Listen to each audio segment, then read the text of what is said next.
வணக்கம் நண்பர்களே. இன்னைக்கு நம்முடைய பதிவுல எதை பத்தி பார்க்க போறோம்னா, மார்கழி மாதத்துல அமைந்த வளர்பிறை ஏகாதேசிய வைகுண்ட ஏகாதசின்னு சொல்லுவோம். இந்த நாள்ல பார்த்தீங்கன்னா, அனைத்து பெருமாள் ஆலயங்களும் சிறப்பு வழிபாடு, பூஜைகள் இருக்கும். இந்த நாள்ல சொர்க்கவாசல் திறக்கக்கூடிய நேரத்துல, நாமளும் அந்த சொர்க்கவாசல் வழியாக சென்று பெருமாளை தரிசித்துட்டு வரும்போதே நம்முடைய கர்ம வினைகள் அனைத்தும் நீங்கி, இந்த உலகத்துல வாழும் வரை நாட்கள் அனைத்தும் சுகம் போகங்களை அனுபவிக்கலாம். வாழ்ந்த பிறகு பார்த்தீங்கன்னா சொர்க்கத்தை அடையலான்னு சொல்லுவாங்க. அப்படிப்பட்ட நாளை எந்த முறையில் தீபம் ஏற்றி வழிபட்டா நம்ம வாழ்க்கையில் செல்வ வளம் பிறகும் பிரச்சனை தீருன்னு பல்வேறு ஆன்மீக ரீதியான தகவலை தெரிஞ்சுக்கலாம். இந்த பதிவு ரொம்ப பயனுள்ளதாக இருக்கும். மனதார ஓம் நமோ நாராயண என்னும் பதிவை 3 முறை நீங்கள் கமெண்ட் பாக்ஸில் பதிவிட்டு மனதார வேண்டிக் கொண்டா இந்த நாள் முடிவதற்குள்ள நிச்சயம் அந்த பெருமாளின் அருளால் உங்களுடைய கோரிக்கை நிறைவேறுங்க. மேலும் நீங்கள் புதியவராக இருந்தீங்கன்னா மறக்காமல் நம்ம சேனலை சப்ஸ்கிரைப் பண்ணிவிட்டு கூடவே இருக்க பெல் பட்டனை கிளிக் பண்ணிக்கோங்க. தனிப்பட்ட முறையில் உங்கள் ஜாதகத்தில் இருக்கக்கூடிய பிரச்சனைக்கு சரியான ஒரு பரிகாரத்தை பெற்றுக்கொள்ள வீடியோவில் டிஸ்கிரிப்ஷனில் நம்பர் கொடுத்துருப்போம். அந்த நம்பருக்கு நீங்கள் கால் பண்ணி தெரிஞ்சுக்கலாம். வாங்க நண்பர்களே, வீடியோக்குள்ளே போகலாம். சொர்க்க வாசல்னு திறக்கக்கூடிய பார்த்தீங்கன்னா அனைத்து பெருமாள் ஆலயங்களும் பரமபத வாசல் வழியாக சென்று பெருமாளை தரிசிப்பது கோடி புண்ணியன்னு சொல்லுவாங்க. இந்த உலகத்தில் நம்ம வாழும் வரை அனைத்து விதமான சுகங்களையும் பெறுவதோடு கடைசி காலத்தில் பார்த்தீங்கன்னா சொர்க்க வாசலை அடைவோன்னு சொல்லுவோம். அதனால தான் மற்ற மாதங்களில் வரக்கூடிய ஏகாதசியை விட இந்த நாளில் விரதம் இருக்க விட்டாலும் வைகுண்ட ஏகாதசி என்று விரதம் இருக்க வேணும்னு நம்முடைய முன்னோர்கள் சொல்லியிருக்காங்க. அப்படிப்பட்ட இந்த நாளை விரதம் இருக்க முடியாத சூழ்நிலை இருக்கக்கூடியவங்க பெருமாளுடைய அருளை பெறுவதற்கு ஏற்ற வேண்டிய ஒரு தீப வழிபாட்டு முறை என்னன்னு தெரிஞ்சுக்க போகிறோங்க. இந்த சிறப்பான நாளாக இருப்பதால் இந்த நாளில் விரதம் இருந்தாலும் இந்த நாளில் நாம் செய்யக்கூடிய சிறிய வழிபாடு அளவில்லாத பலனை ஏற்படுத்தி தரும். என்னதான் சிறப்பான வழிபாடு செய்ய முடியலனா கூட செய்தாலும் கண்டிப்பான முறையில் தீப வழிபாடு கட்டாயம் இருக்கணுங்க. ஏன்னா அனைத்து வழிபாடுகளையும் மூலம் பார்த்தீங்கன்னா பலனை பெறுவதற்கு தீபத்தை ஏற்றி வைத்து தான் நம்ம வழிபடுவோம். அப்படிப்பட்ட இந்த நாளாக தீபம் ஏற்றும் போது எந்த தெய்வத்தை நினைத்து ஏற்றுமோ அந்த தீபத்தில் குடியேறி நமக்கு பரிபூர்ண அருள்னு தருன்னு சொல்லுவோம். அந்த வகையில் இந்த வைகுண்ட ஏகாதசி நாளில் பெருமாளை அருளை பெறுவதற்கு ஏற்ற வேண்டிய தீபம் தான் இந்த பதிவில் பார்க்க இருக்கோம். பெருமாளுக்குரிய இந்த வைகுண்ட ஏகாதசி நாளில் விரதம் இருக்கக்கூடிய பலருமே தவறாமல் இந்த ஒரு தீபத்தை ஏற்றுங்க. பலன் பல மடங்கு உண்டு. ஒரு சிலரால் சூழ்நிலை காரணமாக விரதம் இருக்க முடியாத நிலை ஏற்படும். அந்த நிலையில் இருந்தீங்கன்னா இந்த ஒரு தீபம் நிச்சயம் அதற்கான பலனை பெற்று தருங்க. அப்படிப்பட்ட ஒரு தீபத்தை ஏற்றுவதற்கு பெருமாளுக்கு உரிய சில உகந்த பொருட்கள் உங்களுக்கு தேவைப்படும். அந்த பொருள்களை எடுத்து வச்சுக்கோங்க. அதில் ஒன்று என்னன்னா, நெய் தீபம் மட்டும் ஏற்றினால் போதுங்க. ஒரு சிறிய தாம்பாளத்தட்டை வைத்து அதற்கு மேலே துளசி இலைகளை பரப்பி அந்த துளசி இலைகளுக்கு மேலே ஒரு அகல் விளக்கை வைத்து சுத்தமான நெய் ஊற்றி தாமரை தண்டு திரி போட்டு தீபம் ஏற்றணும். பிறகு இந்த தீபத்தில் ஒரு பொடியை நாம் சேர்க்கணும். அது என்னன்னு பார்த்தீங்கன்னா விசேஷமான பொடிங்க. இந்த பொடி தயார் செய்வதற்கு இடிக்கல்லோ இல்லைன்னா அம்மையோ நீங்கள் பயன்படுத்திக்கலாம். சற்று அதிகமாக தயார் செய்ய வேணும்னு நினைத்தா மிக்ஸி ஜாரில் நீங்கள் போட்டு தயார் செய்து வச்சுக்கோங்க. இதற்கு உங்களுக்கு தேவையான ஒரு பொடி என்னென்னா பச்சை கற்பூர துண்டு, கிராம்பு, 2 துளசி இலைகள், ஒரு ஏலக்காய் சேர்த்து பொடியாக செஞ்சுட்டு பிறகு இதனோடு ஜவ்வாது பொடியும் சேர்த்துக்கோங்க. இதுதான் பெருமாளுக்கு உகந்த பொடியாக சொல்லுவாங்க.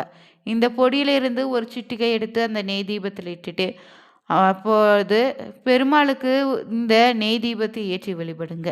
பிறகு பார்த்தீங்கன்னா தீபத்தை ஏற்றுவதோடு பெருமாள் படத்திற்கு முன்னாடியே ஒரு டம்ளரில் தண்ணீர் வச்சு அதில் சிறிதளவு பச்சை கற்பூரத்தையும் 2 துளசி இலைகளையும் போட்டு பெருமாளை வழிபட்டாலே போதுங்க. இந்த தீபத்திற்கான பலன் உண்டுங்க. இருந்தாலும் ஒரு சிலரால் விரதம் இருக்க முடியலைன்னு வருத்தப்படாதீங்க.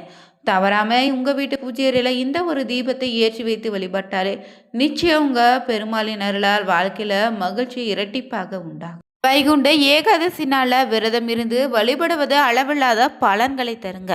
வருடத்திற்கு ஒரு முறை வரக்கூடிய இந்த வைகுண்ட ஏகாதசி நாளில் பரமபத வாயிலின் படியே நாம் தாண்டி சென்று பெருமாளை நோக்கி சேவிக்கும் போது அது நாள் வரை நாம் அறிந்தும் அறியாமலும் செய்த பாவங்கள் நிச்சயம் போகும். வருங்காலத்திற்கு தேவையான அறிவு, ஆற்றல், விவேகன்னு எல்லாமே கிடைப்பதோடு இந்த உலக வாழ்வு முடிந்த பின்னாடியும் பார்த்தீங்கன்னா வைகுண்ட பிரத்தியம் உண்டாகும்னு சொல்லுவாங்க. இந்த நாளில் பெருமாள் நினைவின மட்டும் மூழ்கி அவருடைய புகழை பாடி விரதம் இருந்தாலே மனக்கவலைகள் நீங்கி மன நிம்மதி உண்டாகும். வாழ்க்கையும் பார்த்தீங்கன்னா சிறப்பாக மாறுங்க. இப்படிப்பட்ட பாக்கியங்களை தரக்கூடிய நாளாக இருப்பதால் இந்த நாளைய மது கைடபர்னு 2 அசுரர்கள் தான் இந்த நாள் கொண்டாட காரணமாக அமைந்தாங்க. அது என்னன்னு தெரிஞ்சுக்கலாங்க. முற்காலத்தில் பார்த்தீங்கன்னா பிரம்மாவுக்கும் ஏற்பட்ட அகங்காரத்தை ஒடுக்க நினைத்திருக்காரு மகாவிஷ்ணுமே. தனது காதுகளில் இருந்து மது கைடபர்னு 2 அசுரர்களை வெளிப்பட செய்திருக்காரு. அவர்கள் பிரம்மாவை கொல்ல முயற்சி செய்தாங்க. அவங்களை தடுத்த மகாவிஷ்ணுமே பிரம்மாவை போயிட்டு விட சொல்லி அவங்களை கேட்கும் வரத்தை தருவதாகவும் சொல்லியிருக்காரு. ஆனால் அந்த அசுரர்கள் மகாவிஷ்ணுவை தங்களிடம் வரம் கேட்கும்படி சொல்லிட்டு தங்களால் அவர் விரும்பும் எந்த ஒரு வரத்தையும் தர முடியும்னு சொல்லியிருக்காங்க. இதைத்தானே விஷ்ணு பகவானும் எதிர்பார்த்திருந்திருக்காரு. உடனே தன்னால் அவங்க வதம் செய்யப்பட வேண்டுன்னு வரத்தை அவர்களிடம் கேட்டு பெற்றிருக்காரு. அசுரராக இருந்தாலுமே தாங்கள் சொன்ன சொல்லுக்கு கட்டுப்பட்டு அவருக்கு கொடுத்த வரத்தின்படி அவரால் வதம் செய்யப்பட்டாங்களாம். அப்போது அந்த அசுரர்கள் தங்கள் விஷ்ணு பகவானினுடைய பரமபதமான வைகுண்டத்தில் நித்தியவாசம் செய்ய வேண்டும்னு அவங்களோட ஒரு கோரிக்கை எடுத்திருக்காங்க. மார்கழி மாத வளர்பிறை ஏகாதசி என்று வைகுந்தத்தின் வடக்கு வாசலை திறந்து அதன் வழியாக மது கைடபர் எனும் 2 அசுரர்களை பகவான் பரமபதத்தில் சேர்த்து கொண்டிருக்காரு. அந்த அசுரர்கள் 2 கரம் கூப்பி பகவானே தாங்கள் எங்களுக்கு இன்று செய்த அனுகிரகத்தை ஒரு உற்சவமாக கொண்டாட வேண்டும்னு வருடந்தோறும் இந்த நாளில் பெருமாள் ஆலயங்களில் சொர்க்கவாசல் வழியாக வரக்கூடிய பக்தர்களுக்கு மூச்சு கிடைக்க அருள வேண்டும்னு வரத்தை கேட்டு பெற்றிருக்காங்களா. இவ்வடி தாங்க வைகுண்ட ஏகாதசி வைபவம் அனைத்து ஆலயங்களும் கொண்டாடப்பட்டு வரும். எம்பெருமானே தாங்கள் வைகுண்ட ஏகாதசி நாள திருவரங்க வடக்கு வாசல் வழியாக அச்சவாரத்தில் தாங்கள் வெளிவரும்போது தங்களை தரிசிப்பவங்களுக்கும் தங்களை பின்தொடர்ந்து வருபவங்களுக்கும் அவங்க தெரிந்து செய்த பாவங்களும் அறியாமல் செய்த பாவங்களையாவும் நீக்கி அவங்களுக்கு முக்தி அளிக்க வேண்டும்னு கேட்டிருக்காங்க. வைகுண்ட ஏகாதசி நாளில் உங்களை தரிசிக்கக்கூடிய அனைவருக்குமே மோட்சம் கிடைக்கணும்னு வேண்டியிருக்காங்களா.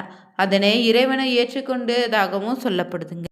இந்த நாளில் பார்த்தீங்கன்னா இல்லத்திலேயே விரதம் இருந்து வழிபடுவதோடு பெருமாள் கோவில்களுக்கு சென்று சொர்க்கவாசல் திறப்பு நிகழ்ச்சியில் கலந்து கொண்டா இந்த உலக வாழ்வு செழிப்படையுமாங்க. மறுமை வாழ்வும் மகிழ்வும் வாழ்க்கையில் அமையணும் சொல்லுவாங்க.